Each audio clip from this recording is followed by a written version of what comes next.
DARPA researcher Dr. Mark Klein is flown to Moldova, where the U.S. military is currently deployed in the ongoing Moldovan War, as his expertise is required regarding a line of hyperspectral imaging goggles of his design that have been issued to troops there. After arriving at a U.S. military air base on the outskirts of Chisinau, he meets with General Orland and CIA officer Fran Madison. He is shown footage captured by the troops' goggles of a mysterious, translucent, humanoid apparition that kills almost instantly. Knowing it is not interference, Orland wants Klein's expert opinion before forwarding the findings and footage to his superiors. Conversely, Madison believes the sightings to be members of the insurgency wearing an advanced form of active camouflage and has orders from her superiors to retrieve a sample. To get a clearer shot of the anomalies and identify them, both Klein and Madison are sent into the field with a team of Delta Force operators, who are being sent to find Utah team, who went missing the day before.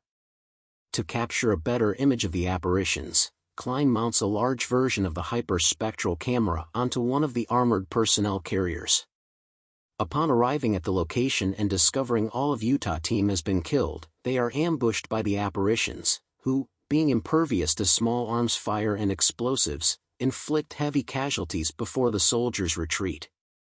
When their vehicles are rendered inoperable by landmines, the group takes cover in an abandoned factory, where they find 2 children barricaded.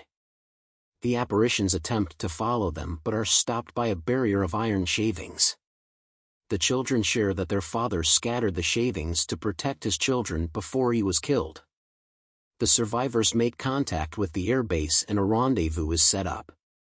Klein modifies the hyperspectral camera, turning it into a large searchlight, which enables the group to see the apparitions without the need for goggles. Later, he supplies the unit with IEDs laced with iron shavings. Fortified with these new weapons, the group sets out for the rendezvous point, about a half-mile away from the factory. After exiting the factory, the group is chased by apparitions, who are slowed but not destroyed by the iron explosives. The group is met by reinforcements and a helicopter evac at a large abandoned plaza.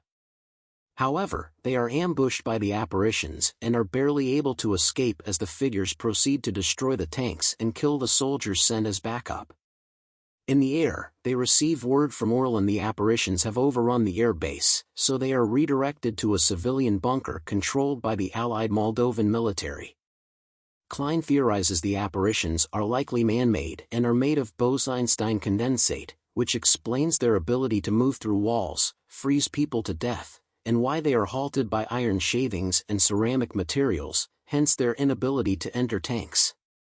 Working overnight with Orland and surviving military engineers, he constructs several makeshift pulse weapons capable of breaking down the condensate.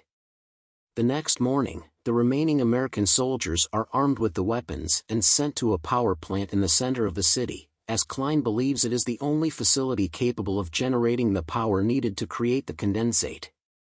While the soldiers mount an offensive on the roof of the plant, Klein and Madison discover a recently abandoned laboratory inside. They deduce that scientists, working in weapons research for the former regime, were scanning humans on a molecular level and using advanced 3D printing to replicate them in condensate form. The human test subjects' brains and central nervous systems were then removed and hooked up to a central machine which keeps the condensate copies or apparitions alive. Before the apparitions emerge victorious in their battle with the soldiers, Klein activates a failsafe system, which deactivates the condensate apparitions. Believing that whatever level of consciousness remaining is in pain, he unplugs the human remains from the machine, finally giving them peace. With the apparitions gone, the U.S. and Allied Moldovan military work to continue to take control of the city from the insurgents, and a Department of Defense extraction team is to be sent back to the plant with the Delta Force operators to take the machinery apart and potentially use it for their own purposes.